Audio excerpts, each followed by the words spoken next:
একদিন ভোরবেলায় এক গরিব চাষি তার লাঙল নিয়ে মাঠে এসেছে জমি চাষ করতে। সঙ্গে এনেছে এক টুকরো রুটি, খিদে পেলে নাস্তা করবে বলে। গায়ের জামা খুলে তা দিয়ে রুটিটি জড়িয়ে সে রেখে দিল এক ঝোপের আড়ালে। তারপর লাঙল চালাতে লাগলো। কিছুক্ষণ পর লাঙল টেনে ঘোড়াটা ক্লান্ত হয়ে পড়লো। চাষিরও বেশ খিদে পেল। তখন চাষি ঘোড়াটা ছেড়ে নাস্তা করবে বলে ঝোপের কাছে এলো। কিন্তু জামাটা খুলেই সে অবাক, দেখতে পেল রুটির টুকরোটি সেখানে নেই। সে খোঁজাখুঁজি করতে লাগলো, জামা তুলে ঝেড়ে দেখলো, কিন্তু রুটিখানা সত্যিই নেই। অবাক চাষি ব্যাপারটা কিছুই বুঝতে পারলো না। চাষি মনে মনে ভাবলো, তাজ্জব ব্যাপার তো, কাউকে কোথাও দেখতে পেলাম না, অথচ রুটিটি নেই। নিশ্চয়ই কেউ এসে চুপি চুপি ওটা নিয়ে পালিয়ে গেছে। আসলে চাষি যখন কাজে ব্যস্ত ছিল, তখন এক শয়তান এসে এ কাণ্ড করে গেছে। শয়তান তখনও ঝোপের আড়ালে বসেছিল। রুটি হারিয়ে চাষি কিভাবে গালাগালি করে তাই শুনবে সে, শুনে আমোদ পাবে। রুটির টুকরোটি হারিয়ে চাষির মনে খুব দুঃখ হলো বটে, কিন্তু সে মনে মনে বলল, যাকে কি আর করা যাবে, আমি তাই বলে তো খিদেয় মরে যাব না। যার দরকার ছিল নিশ্চয়ই এমনি কোনো লোক ওটা নিয়ে গেছে। সে যেই নিয়ে থাক, যেন তার উপকার হয়। এই বলে উঠে সে কূপের কাছে গেল। সেখান থেকে পানি পান করে বিশ্রাম করলো কিছুক্ষণ। বিশ্রামের পর আবার লাঙল জুড়ে জমি চাষ করতে লাগলো। এই থেকে শয়তানের কিন্তু মন খারাপ হয়ে গেল। মন খারাপ হওয়ারই কথা। সে ভেবেছিল রুটির টুকরোটি না পেয়ে চাষি ভয়ানক রেগে যাবে, রেগে গিয়ে গালাগালি শুরু করবে, যা তা বলে। কিন্তু চাষিকে দিয়ে সেরকম কোনো অন্যায় কাজ করাতে পারল না। অবশেষে তাদের সর্দারের কাছে গিয়ে শয়তান সব কথা খুলে বলল। সর্দার তার কথা শুনে তো ভয়ানক রেগে গেল। তুমি চাষিকে রাগাতে পারলে না তো কি করে? তুমি দেখেছি নিজের কাজই বুঝতে পারো না। চাষিরা আর তাদের বউ ঝিয়েরা যদি এমন ভালো মানুষ হয়ে ওঠে, তাহলে শয়তানদের ঠাঁই হবে কোথায়? আর কাদের দিয়ে আমাদের কাজ কারবার চলবে? এরকম করলে তো চলবে না। শিগগিরই আবার ফিরে যাও, গিয়ে ঠিক মতো কাজ করে এসো। যদি 3 বছর সময়ের ভেতর তুমি এ চাষিকে আনতে বিপদে না পারো, তবে তোমাকে আর দলে রাখবো না, হুঁশিয়ার করে দিচ্ছি। সর্দারের কথা শুনে ভয় পেয়ে গেল শয়তান। সে তক্ষুনি আবার ফিতে নেমে এলো।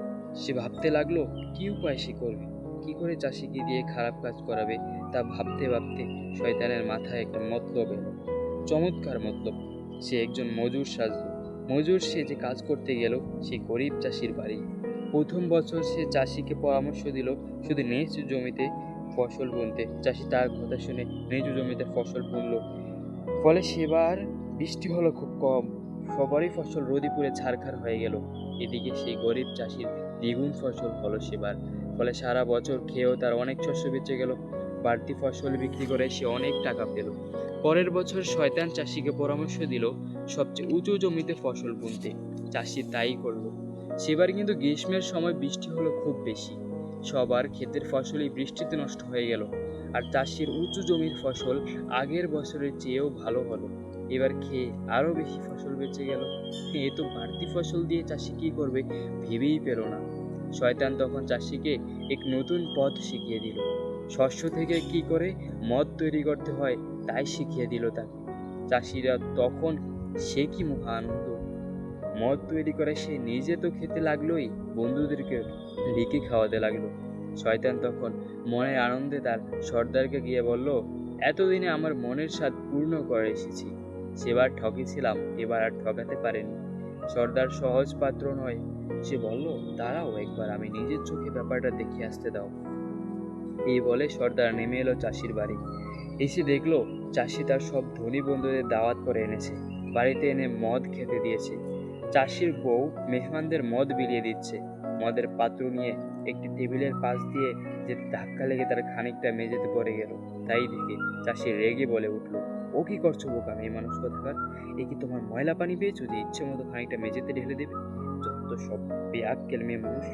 শয়তান তখন সর্দারকে ইশারায় ঘটনাটা দেখিয়ে বলল, দেখো, এই লোকই একদিন তার একমাত্র সম্বল রুটির টুকরোটি হারিয়ে একটু অস্থির হয়নি, আর আজ? চাষি কিন্তু তখনও এ নিয়ে বউয়ের সঙ্গে রাগারাগি করেই চলেছে।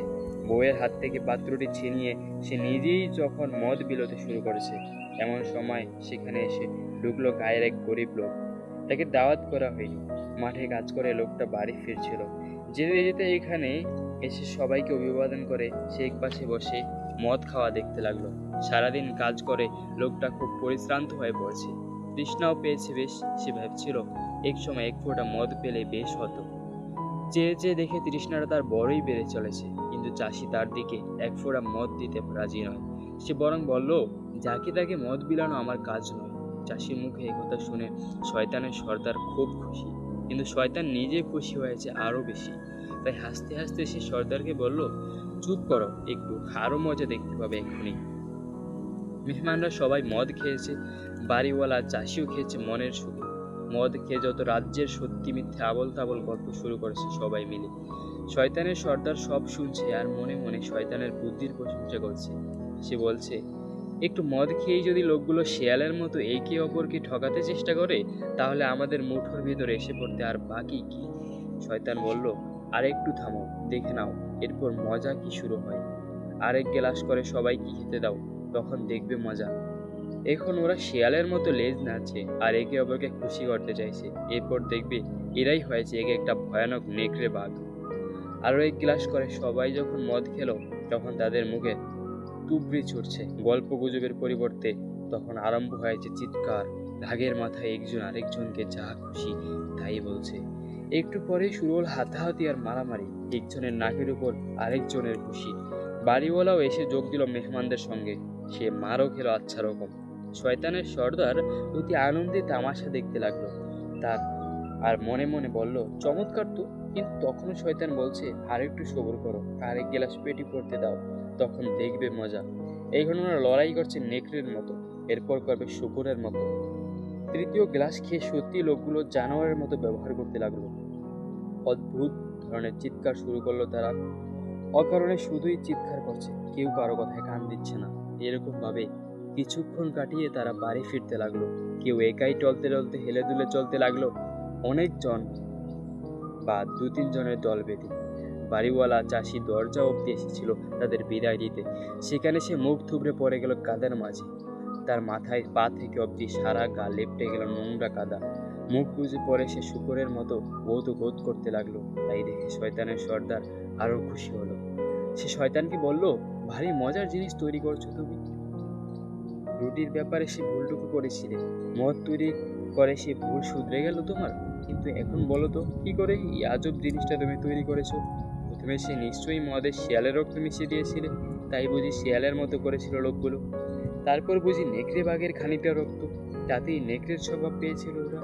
আর সবশেষে দিয়েছ শুকুরের রক্ত, তাই গোদ গোদ করেছিল ঠিক শুকুরের মতো। শয়তান মাথা নেড়ে বলল, না, সেসব কিছুই না। প্রথমে আমি শুধু বুঝতে পেরেছিলাম চাষি তার প্রয়োজনের অতিরিক্ত ফসল পেয়েছে। জানোয়ারের রক্ত মানুষের মধ্যে আগে থেকেই ছিল। যতক্ষণ অবধি সে শুধু প্রয়োজনীয় ফসল পেয়েছে, ততক্ষণ সে জানোয়ারের স্বভাব চাপা ছিল। সে সময় চাষি তার শেষ সম্বল একটুকু রুটি হারিয়েও কোনো অনাসৃষ্টি কাণ্ড বাঁধায়নি। কিন্তু যখন থেকে তার ফসল খেয়ে দিয়ে বাড়তি হতে লাগলো, তখনই সে বাড়তি ফসল দিয়ে আমোদ করার উপায় খুঁজতে লাগলো। আমি তখনই তাকে আমোদের পথ দেখিয়ে দিলাম, মদে পারে আনন্দ। তারপর যখন দেখি সে ঈশ্বরের শ্রেষ্ঠ দান এই ফসলকে মদে পরিণত করে তাই পান করতে লাগলো, তখন থেকেই তার ভেতরকার শেয়াল, নেকড়ে ও শূকর মাথা চড়া দিয়ে উঠতে লাগলো।